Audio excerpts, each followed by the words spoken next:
Hello everyone and welcome to The Vortex, where lies and falsehoods are trapped and exposed. I'm Michael Voris. It's a little hard to believe actually, but faithful Catholics are growing more and more concerned that Pope Francis's Vatican is on some kind of tear to advance globalism. And there's not only a lot of evidence to support the notion, there is at the same time not a lot of evidence to dispute the idea. Globalism is, in short, a governing system whereby individual nations cede or hand over some or all of their national sovereignty to a kind of collective government. So, by definition, globalism and nationalism are pretty much in opposition to each other. And faithful Catholics should not let their eyes glaze over on this, but remain, at least for the time being, up at the 60,000-foot level looking at it. This whole issue is being played out right now in U.S. politics among the Democrats. And so naturally, the U.S. bishops have gotten involved in all of this as well. Here is the extremely critical, gigantic point to bear in mind. Globalism would usher in one supranational governing authority that would have complete control, as though every current nation were just a little single state in a worldwide nation.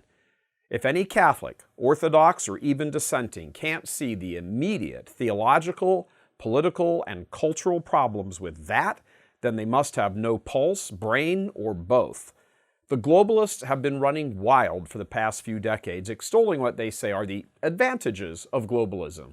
Indeed, the very concept of the European Union is a regionalized stab at globalism, despite its difficulties.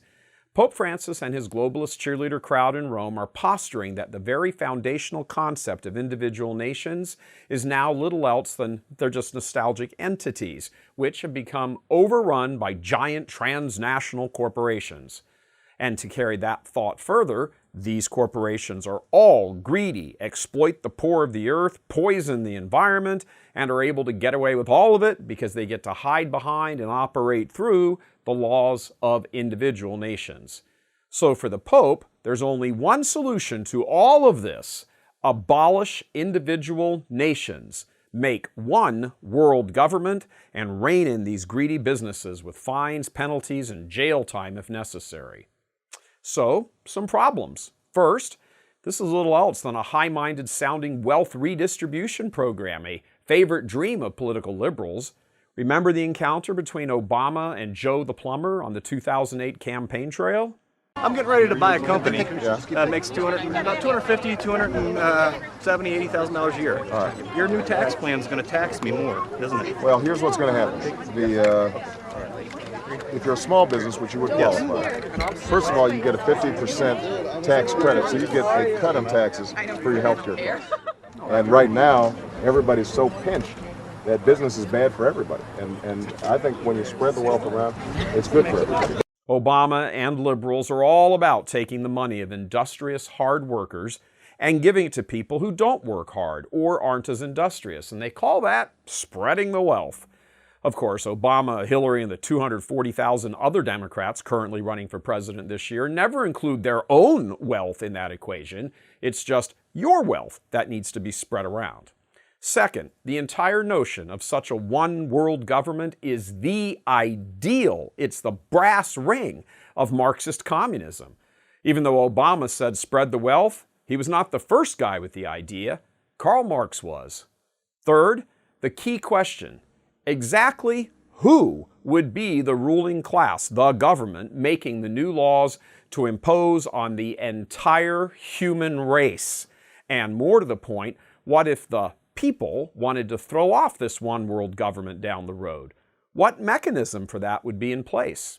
Fourth, what laws precisely would be imposed, say, for example, about maybe abortion or sodomite marriage or taxation and private property, and so on.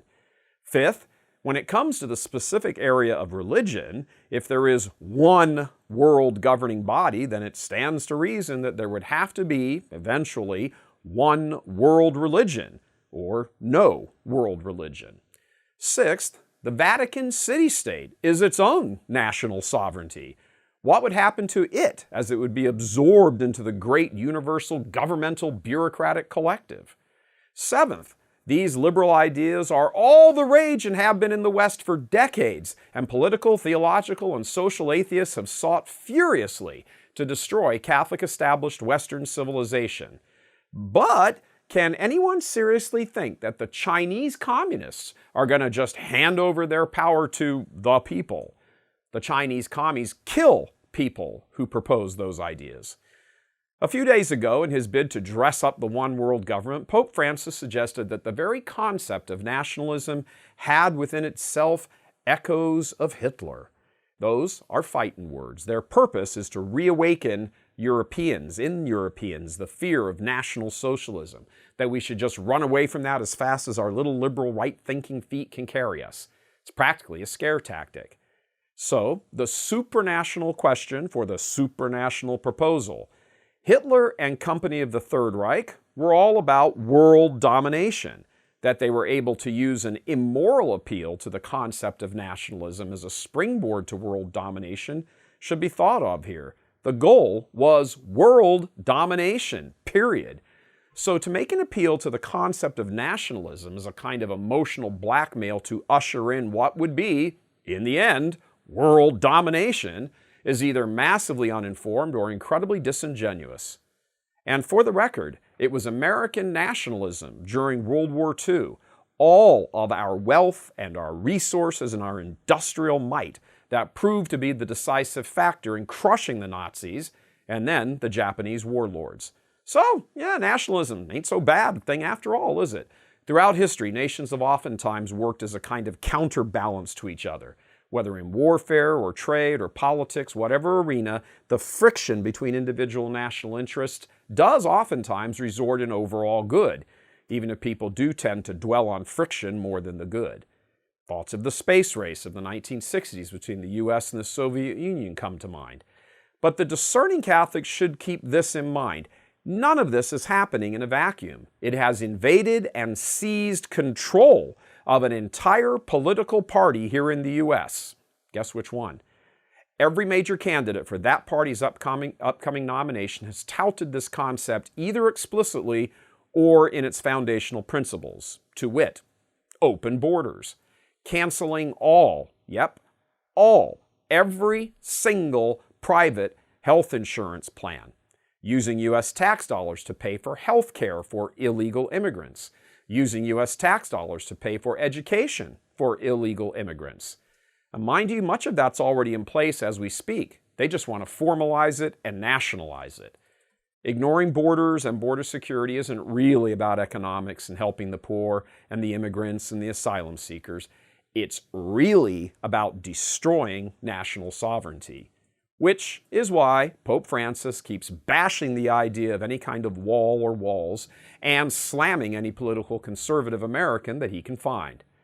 However, something the Holy Father should stop and consider as he makes these ideological pronouncements from behind the safety of his own Vatican walls, a one-world government, once installed, would very likely have high on its list the pulling down of those same walls surrounding the city-state of the Vatican. Limousine liberals might have in mind some Marxist utopia, but the true author behind such a notion has only one goal in mind: the obliteration of the Catholic Church. God love you. I'm Michael Voris.